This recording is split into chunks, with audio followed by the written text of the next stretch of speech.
대출 규제 강화로 침체 분위기가 짙어진 부동산 시장이 탄핵 정국을 맞으며 찬바람이 더욱 거세지는 모습인데요.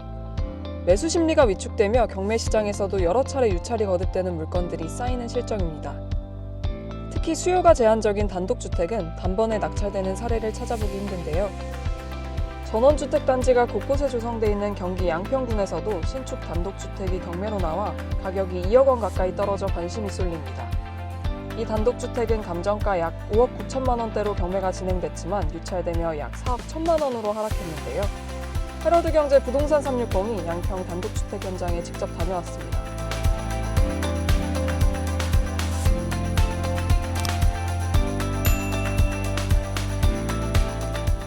뒤로 보이는 단독주택이 경매로 나온 물건인데요. 2022년 11월에 지어져 이제 갓 2년을 넘겼습니다. 외관상으로도 새 집이나 다름없는데요. 오늘 이 물건의 입지적 특성과 임찰 시 주의해야 할 사항 등 자세한 정보를 살펴보겠습니다.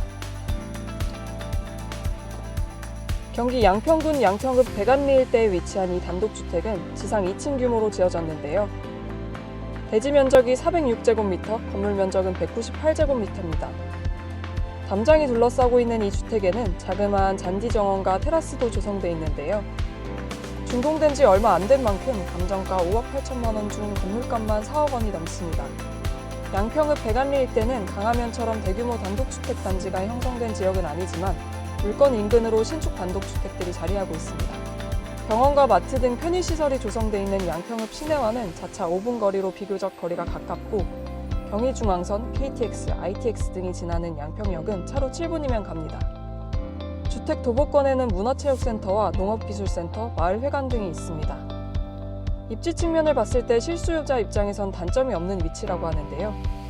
이쪽이 경매 물건이 위치한 단독주택 단지인데요. 강화면처럼 이렇게 대규모 단지로 형성된 건 아니지만 지금 보기에도 꽤 많은 단독주택들이 조성되어 있는 모습입니다. 이게 양평 자체가 좀 서울에서는 멀긴 하잖아요. 근데 여기는 그 양평 시내에서는 그렇게 멀진 않더라고. 어차피 이 지역들은 다 차로 이동하는 지역이어서 그렇게 크게 뭐 그 양평 읍내에 연구가 있거나 하시는 분들은 오히려 그런 분들은 적정한 거리죠. 좀 번잡스럽지 않고 여기가 또 신흥 그런 전원주택 단지를 개발한 지역이고 해서 아주 막 큰 대형 전원주택 단지는 아니더라도 바로 주변에 그 뭐 양평 문화체육센터 있고 뭐 양평에 공공시설이 있는 것 같아요. 농업기술센터도 있고. 소유주가 4억 원대 빚을 갚지 못해 경매로 넘어간 이 물건은 준공 후 1년여 만인 올해 2월 경매 개시가 결정됐는데요. 주택을 신축하기 위한 자금을 빌렸지만 고금리로 인한 대출이자 부담이 커지며 경매 시장에 등장한 것으로 해석됩니다.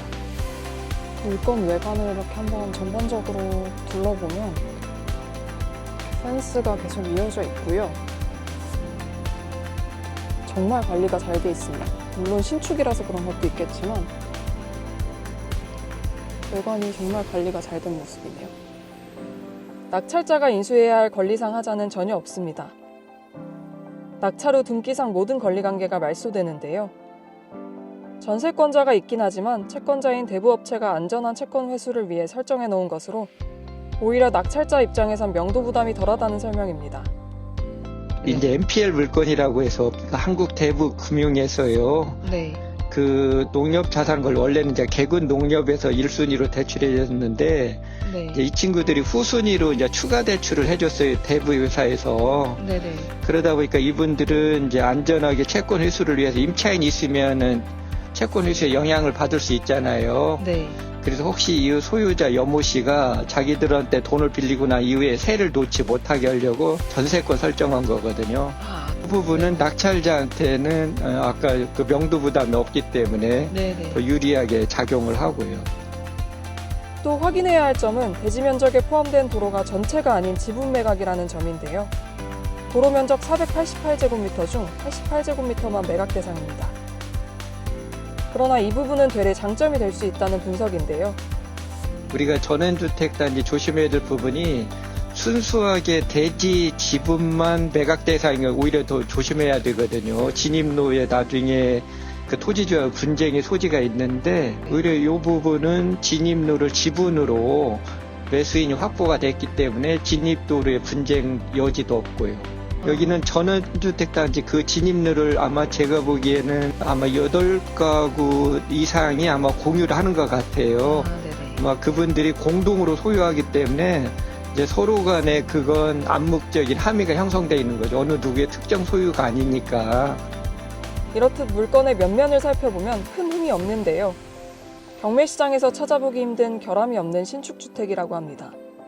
또 이런 물건들이 5개 T라면 되게 지은 지 얼마 안 된 유치권 신고가 들어올 법한데 네. 오히려 이 물건은 유치권 신고도 없어요. 공사대금 정산이 안 되신 공사업자가 네. 이제 현장에 플랜카드도 걸어놓고 다 공사비 못 받았다 해서 낙찰자한테 공사비 받겠다라고 되게 그 전원주택단지 신축 건물에 그게 많거든요. 네네. 오히려 이 물건은 그런 여느 물건에 비하면 아주 깨끗한 물건이에요. 지은 지는 불과 2년밖에 되지 않았음에도 불구하고 관리도 비교적 잘 돼 있고 그 다음에 낙찰자가 낙찰 금액 외에는 명도라든가 유치권에 대한 부담도 전혀 없고. 이 단독주택 경매는 지난 4일 감정가 약 5억 8천만 원의 첫 경매가 진행됐지만 유찰됐습니다.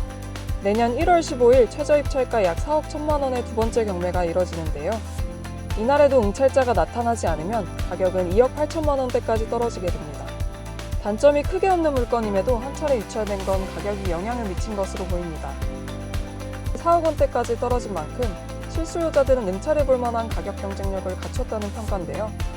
현재 이게 건축비 수준밖에 안 되니까 그래서 4억은 적은 금액은 아니지만 실수요자라고 하면 네. 그러면은 관심을 가져볼 법한 물건이네요.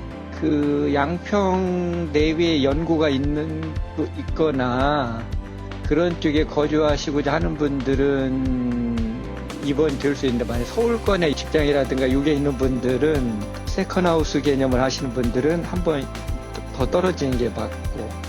세컨하우스의 성지, 양평에 위치한 2층 신축주택, 과연 내년에 진행되는 두 번째 경매에선 낙찰될 수 있을까요? 부동산 360은 앞으로도 다양한 경매 소식 전해드리겠습니다. 감사합니다.